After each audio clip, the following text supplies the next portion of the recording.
Right as the sun sets, another edition of Riding Home. Dean Legge, Ryan Curley. Ryan, South Carolina really got beat up in their first game. Their second game, you can't really tell much from the second game for South Carolina with playing Furman.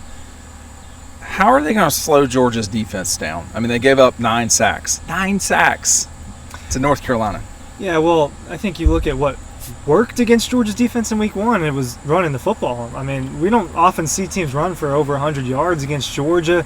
Maybe that's something that the Gamecocks got to tap into a little bit if they want to find some success against the Georgia defense. But this is one of those Georgia defenses where they're mixing in a lot of young players. They're rotating a lot. Some guys are trying to get healthy.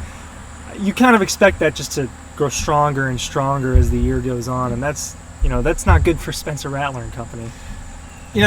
We spent last year in Columbia, a town I know relatively well. There was a lot of optimism coming into this season for Carolina.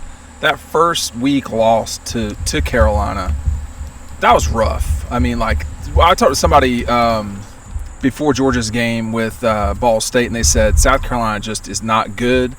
They thought that, people generally speaking respect what Shane Beamer's trying to do, but that result, and they respect him because of the win against Clemson, the win against Tennessee.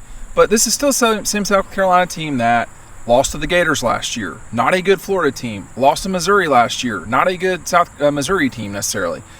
How are they going to get this going against Georgia, a team that...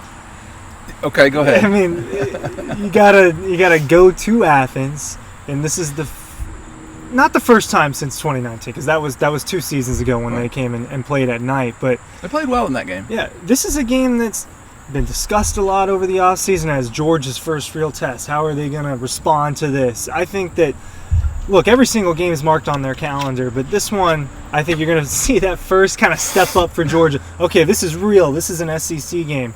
It'll be Carson Beck's first start against an opponent that really matters. And I think that with the South Carolina team, off-season hype exists when you play really well at the end of the year. It doesn't matter what the sport, who the player is. Whenever someone has a big ending to their season, that next season, all of a sudden, they're a big talk. And that was what South Carolina was this offseason. Didn't work out for them against a North Carolina team I didn't think is that much better than them. Obviously, at the quarterback spot, it's not close in my opinion, but it's not a team that's just significantly better than in North Carolina. What I guess I can't reconcile is how you get... So it cannot exclusively be that the offensive line got beat up the whole time for South Carolina. I mean, North Carolina, 9 sacks, that's basically a sack a drive. And that is... I mean, you're not going to win. You cannot... Usually a sack gets rid of a drive. You can only not score on so many drives or you won't win. They scored 17 points or whatever it was. Shane Beamer's complaining about hot dogs and the chain crew. I mean, they just got whipped. I will say this. I know this series well enough. They'll be totally amped to play. It's a CBS game. It's a national game. It's going to be a big moment for South Carolina. And Georgia, over time, South Carolina's played pretty well in Athens, believe it or not. Over time. No, over time, and especially, like I kind of alluded to earlier, they won that game. Yeah, I'll go through it real quick. So, going backwards, it's going to be a little bit more difficult. They won in 19. They won in 11. They should have won in 9 and didn't. They won in 7. They won in 01. They won in 93, whatever it was. Brandon Bennett over top. It's not great for your program when the most famous call in radio history for your school is the other team's announcer making the call. What is great, though, is getting this in your backyard. This is our Eco Poly. This is a tabletop. We used it last week to grill out. I probably should have taken video of this. This is 20-year warranty on this. This is economically friendly because it's made of plastics. You've used it now for a time. Go ahead. Made in Georgia? Okay, go ahead. Georgia, but look at the colors, man. You've got options. True. The one thing about Eco Poly that I've, kind of grown to learn the most is if you want to customize and you want a certain color, I mean, they have tons of options for their furniture. You don't want boring. If black is boring to you, if brown is boring to you, if white's boring to you, they've got all sorts of options for you to customize your backyard.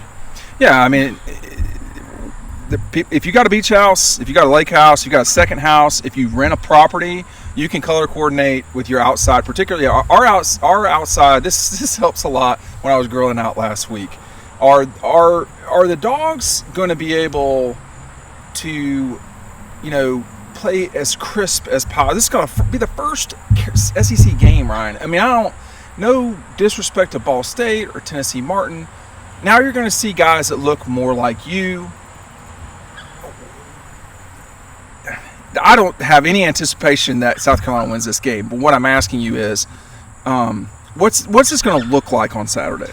Well, the direct comparison will be made from what happened last year, which was one of Georgia's best games last season. You think about the Oregon game as one of their best games. You think about the TCU game as one of their best games. The South Carolina game is right up there with them, to where they just, with ease, down the field, all sorts of different ways. It was quick. Especially a guy like Brock Bowers who terrorized them. Tell us about that play. Where were you? How did that work? Which play are we talking about? Okay, we're going to have to be more specific about Brock's play.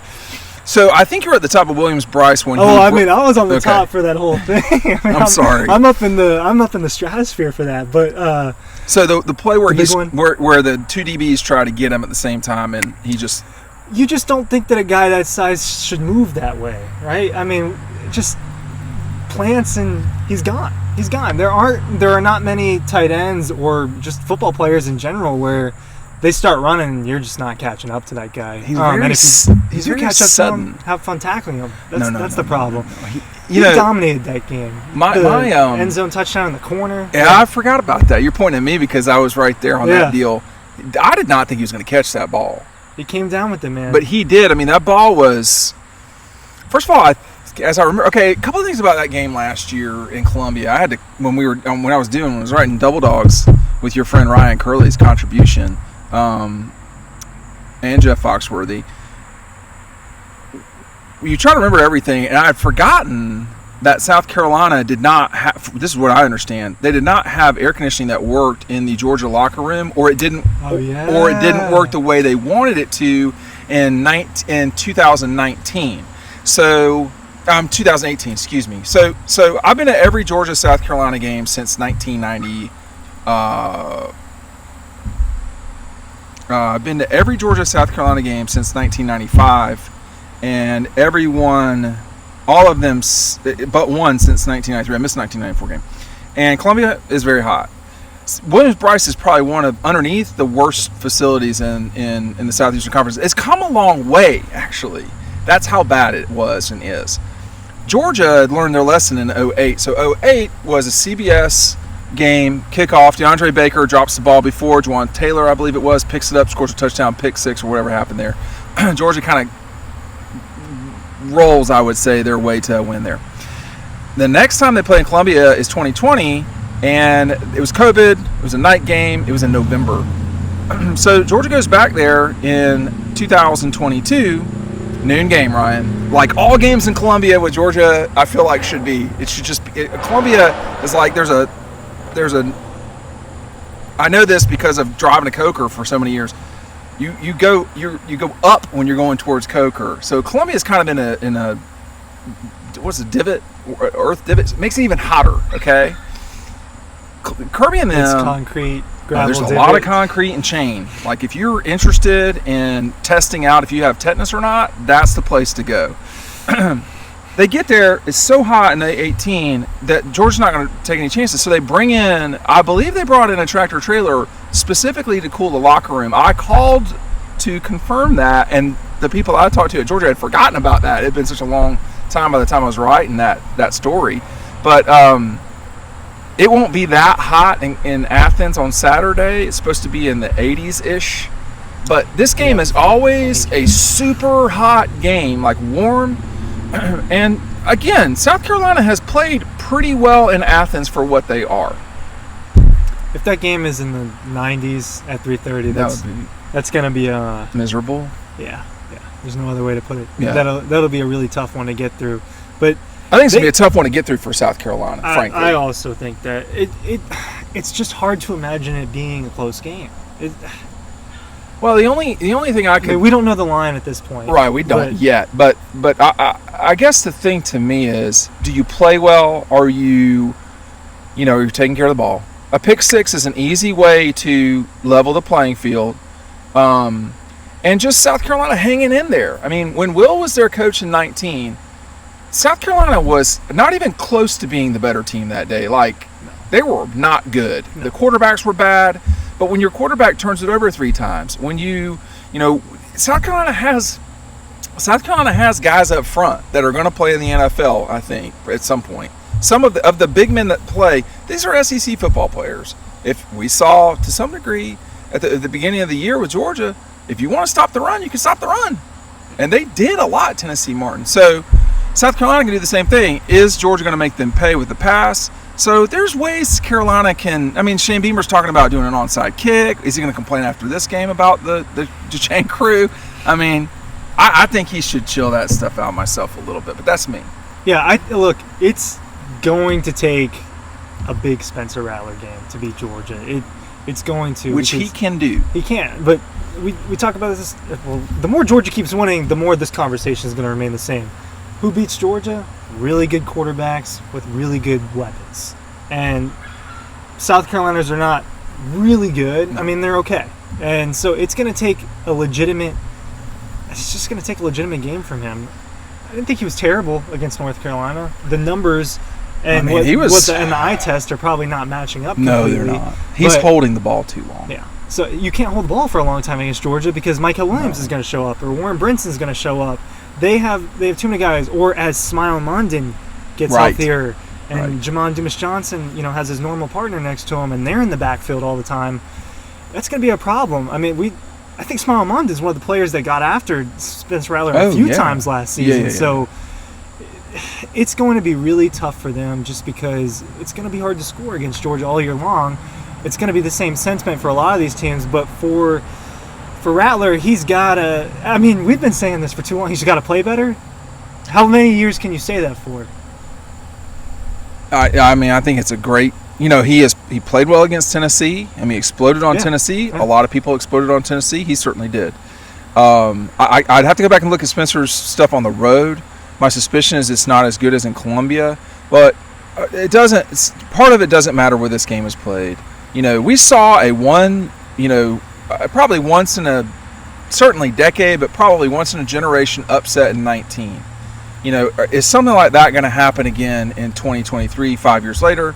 I would argue no. And South Carolina has given me no reason so far to think that they're going to be within 10 points or more of this Georgia team. But that's me. I mean, we're just going to have to see how it goes. Their chance to confirm the believers of South Carolina, the chance for that to get confirmed was against North Carolina.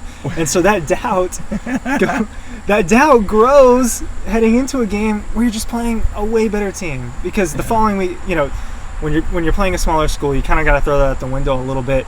But against Georgia and on the road, it's a tough one. It's a tough one. It is a tough one, and if you want South Carolina believers, you just need to be in the Palmetto State anytime between their final game of the season and their first game of the next season. Thanks for watching Riding Home.